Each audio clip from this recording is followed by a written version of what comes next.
নতুন বছরে নতুন মন্দির 22 জানুয়ারি প্রাণ প্রতিষ্ঠা হবে রাম মন্দিরে। মন্দিরকে সামনে রেখে উদ্বোধনের অনেক আগেই যেন রাজনীতির তীর্থ হয়ে উঠেছে অযোধ্যা। হিন্দুত্বের আবেগ উস্কে দিয়ে প্রচারে ঝড় তুলেছে বিজেপি। রাম মন্দির নিয়ে প্রচারেও ভোটের অঙ্ক মিশিয়ে দিয়েছে গেরুয়া শিবির। রাম মন্দির নিয়ে প্রচারে तीसरी बार मोदी सरकार 400 पार স্লোগান তোলার নির্দেশ দিয়েছে বিজেপি নেতৃত্ব। মন্দির উদ্বোধনের পর 2 মাসের জন্য বিশেষ কর্মসূচি নিচ্ছে বিজেপি। উদ্বোধনে আমন্ত্রণ ঘিরে কার্যত দ্বিধা দ্বন্দ্বে আইএনডিআইএ জোট। সারা দিয়ে অনুষ্ঠানে গেলে বিজেপির লাভ হবে কিনা এই অঙ্ক যেমন কষা হচ্ছে, তেমনই না গেলে আবার উল্টো প্রচার কিভাবে সামলানো হবে সেই হিসেবেও মাথায় রাখছে বিরোধীরা।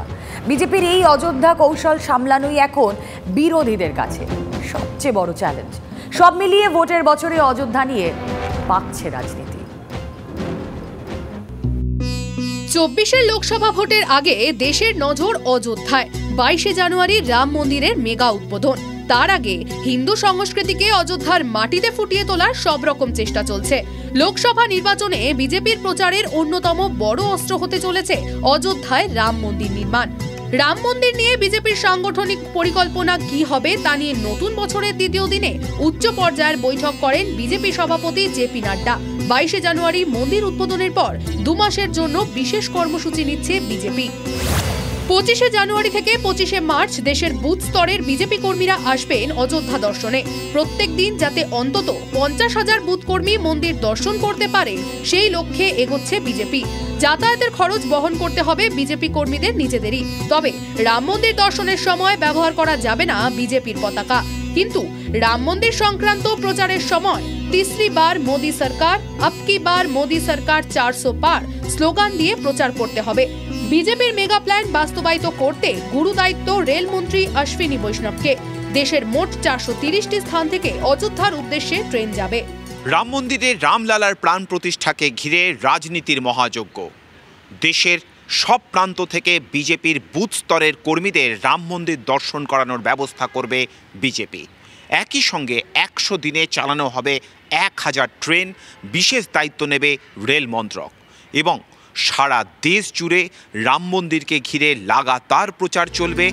ইতিমধ্যেই প্রধানমন্ত্রী অযোধ্যায় স্টেশন বিমানবন্দরের উদ্বোধনে গিয়ে ওই দিন প্রত্যেক ভারতবাসীকে রামজ্যোতি বা প্রদীপ জ্বালানোর অনুরোধ জানিয়েছেন। বিজেপির বৈঠকে বিজেপি সভাপতি জেপি নাড্ডা নির্দেশ দিয়েছেন 22 জানুয়ারি রামলালার প্রাণ প্রতিষ্ঠার রাতে দেশ জুড়ে পালন করা হবে অকাল দিওয়ালি। রাম মন্দির দর্শনের জন্য অযোধ্যার যোগাযোগ ব্যবস্থায় কি কি থাকছে, কোন কোন পরিকাঠামোগত উন্নয়ন করা হয়েছে সেই সংক্রান্ত ভিডিও প্রকাশ করেছে কেন্দ্রীয় সরকার। দাবি করা হয়েছে প্রাণ প্রতিষ্ঠার পর প্রথম 100 দিনে 1000 ট্রেন চালানো হবে।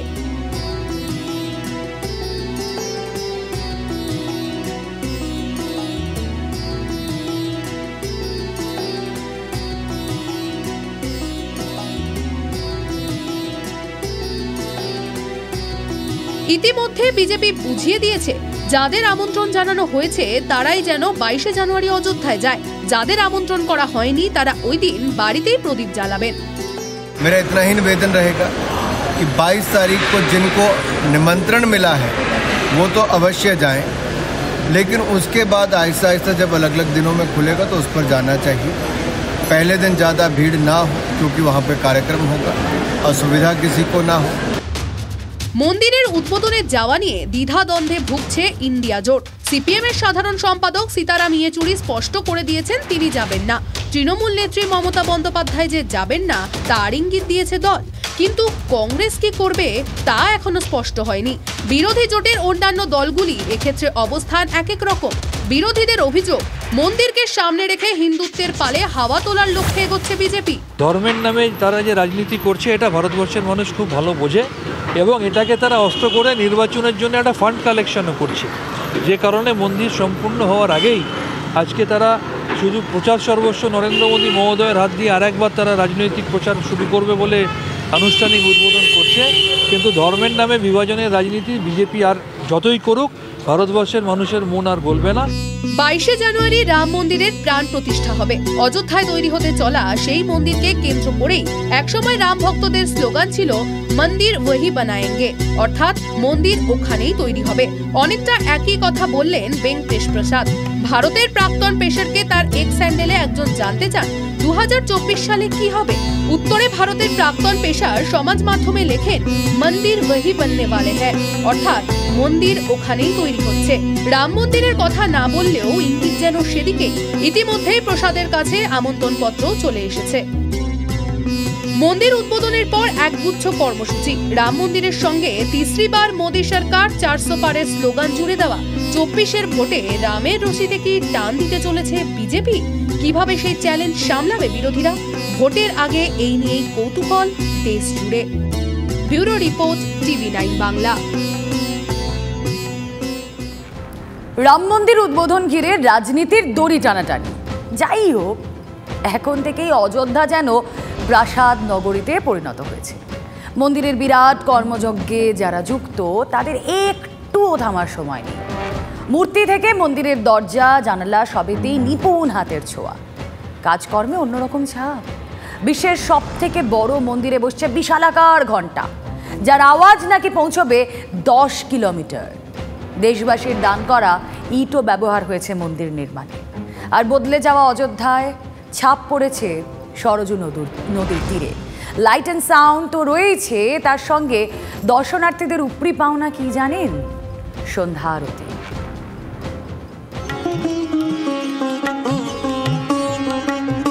রামলালার প্রাণ প্রতিষ্ঠার জন্য অপেক্ষা আর কয়েকদিন।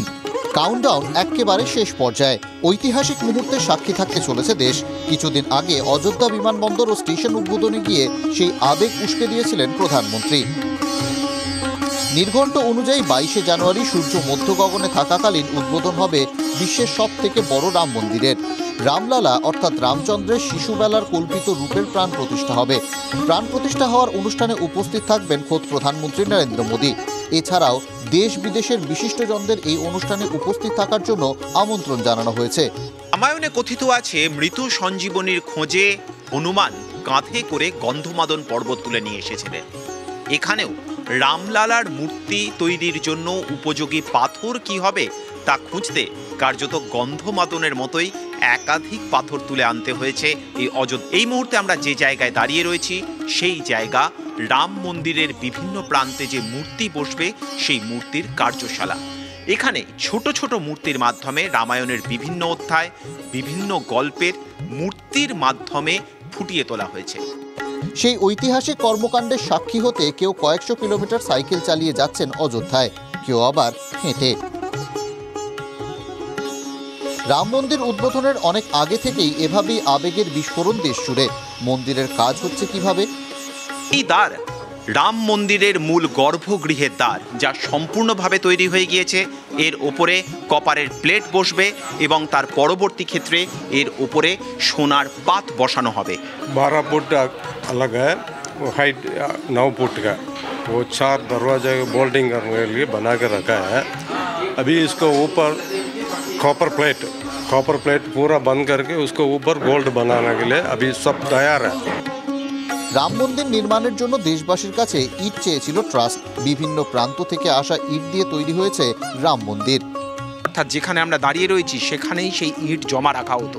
ইতিমধ্যেই সেই ইট ভিত তৈরির জন্য ব্যবহার করা হয়েছে এবং এখনও তার কিছু অংশ আমরা দেখতে পাচ্ছি। অর্থাৎ সেই শ্রীরাম লেখা ইট এখনও এখানে রয়েছে, যে ইটকে মূলত দেশের বিভিন্ন প্রান্ত থেকে মানুষ নিজেদের দান হিসেবে, অর্থাৎ মন্দির তৈরিতে তাদেরও যাতে দান থাকে তা নিশ্চিত করার জন্য সেই সময় এই ইট নিয়ে এসেছিলেন। রাম মন্দিরের আরও একটি বিষয় যেটি সবার চোখ টেনে এনেছে তা হলো এই বিশাল আকার ঘণ্টা, যার আওয়াজ পৌঁছবে বহু দূরে। এই মুহূর্তে যে ঘণ্টার সামনে আমরা দাঁড়িয়ে রয়েছি, এই ঘণ্টা এসেছে সুদূর রামেশ্বরম থেকে। প্রায় 600 কেজি ওয়েট এই ঘণ্টায়। মোট তৈরি করতে সময় লেগেছে টানা 3 বছরের বেশি সময়। এই ঘণ্টার চারপাশে লেখা রয়েছে জয় শ্রীরাম। এই ঘণ্টা অষ্টধাতু দিয়ে তৈরি। দাবি করা হচ্ছে এই ঘণ্টা যখন বাজবে তখন মন্দিরের গর্ভগৃহ থেকে প্রায় 10 কিলোমিটার রেডিয়াস পর্যন্ত তার আওয়াজ শোনা যাবে। রাম মন্দির উদ্বোধনের অনেক আগে সেজে উঠেছে অযোধ্যা, রঙিন হয়ে উঠেছে মন্দির নগরীর রাজপথ। সরজু নদী এখন অন্যতম আকর্ষণের। উদ্বোধনের পর থেকে সরজু পারে রোজ হবে লাইট অ্যান্ড সাউন্ডের অনুষ্ঠান, থাকছে বেনারসের ধাঁচে সন্ধ্যারতির ব্যবস্থা। যে সময় রাম মন্দিরে দেশের বিভিন্ন প্রান্ত থেকে ভক্ত সমাগম শুরু হবে, সেই সময় প্রতিদিন সন্ধ্যায় রঙিন আলোয় সেজে উঠবে এই সরজু নদীর তীর। এখানে লেজার লাইটের মাধ্যমে প্রাচীন মন্দিরগুলিকে তুলে ধরা হবে সন্ধ্যের গোধূলি আলোয়। ফলত অযোধ্যা এবার সম্পূর্ণ নতুন রূপে, সম্পূর্ণ নতুন রঙে আমাদের চোখের সামনে ধরা দিচ্ছে। অযোধ্যা থেকে ক্যামেরায় সিপিএস নাথের সঙ্গে জ্যোতির্ময় কর্মকার, টিভি 9 বাংলা। মন্দির ওহি বানায়েঙ্গে থেকে মন্দির ওহি বন গয়া। দেখুন, এক মন্দিরই কেমন বদলে দিয়েছে গোটা অযোধ্যার চালচিত্র। রাম মন্দিরের সৌজন্যে প্রাণের ছোঁয়া লেগেছে অন্য মন্দিরগুলোতেও। সবেতেই একটা নতুন ভাব। কোনো মন্দিরে সংস্কার হয়েছে, কোনোটার মূর্তিতে লেগেছে রঙের কোচ। আর বদলে যাওয়া অযোধ্যায় দর্শনার্থীদের কৌতূহল বাড়ছে। উদ্বোধনের অনেক আগে থেকেই পুণ্যার্থীরা রাম মন্দির দর্শন সেরে ফেলতে চাইছেন। বাঙালির সংখ্যা সেখানে নেহাত কম নয়, আর বাঙালিদের জন্য মিষ্টি মুখের ব্যবস্থাও রয়েছে অযোধ্যায়।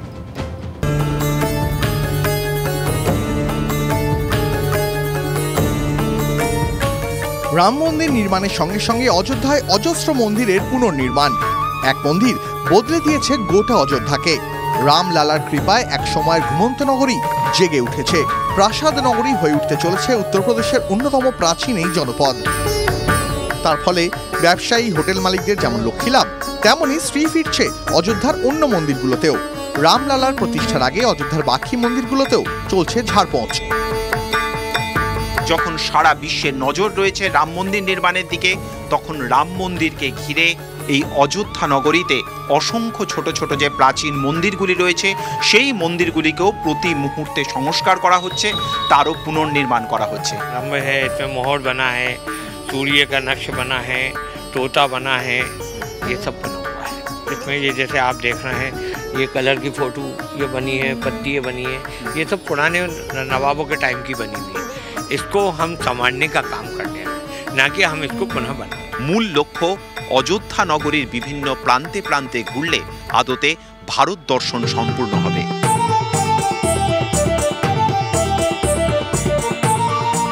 মন্দির ঘিরে অযোধ্যায় নতুন ভোর, আর সেখানে বাংলার ছাপ থাকবে না তা কি করে হয়? মন্দির উদ্বোধনের অনেক আগেই বলা ভালো ভিড় হতে পারে বুঝে নিয়ে কার্যত ফাঁকায় ফাঁকায় অযোধ্যা দেখে নিচ্ছেন অনেক বাঙালি।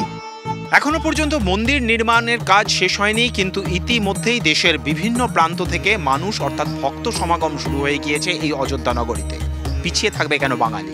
যেখানেই কোনো পর্যটন কেন্দ্র, সবার প্রথম পা পড়ে বাঙালির, আর এই অযোধ্যার রাম মন্দিরে বা অযোধ্যা নগরীতেও কোনো রকম ব্যতিক্রম নয়। আমার সঙ্গে এই মুহূর্তে যিনি রয়েছেন, তিনি বেহালা থেকে এসেছেন।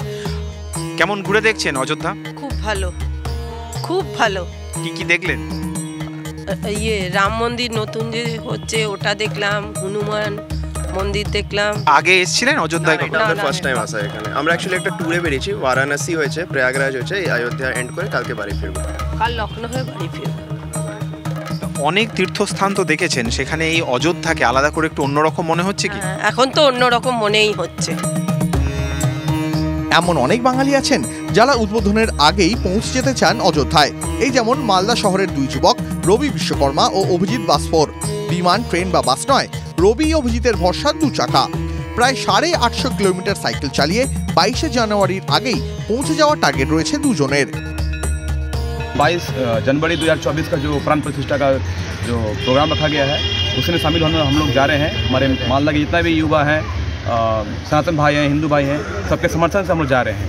और एक समाज को एक छोटा सा मैसेज देना चाहते हैं, ड्रग फ्री सोबर सोसाइटी। हम लल्ला को देखने जाएंगे, इतना साल बाद आ रहे हैं हमारे महल में, मंदिर में फिर से विराजमान होंगे। किससे जा रहे हैं आप?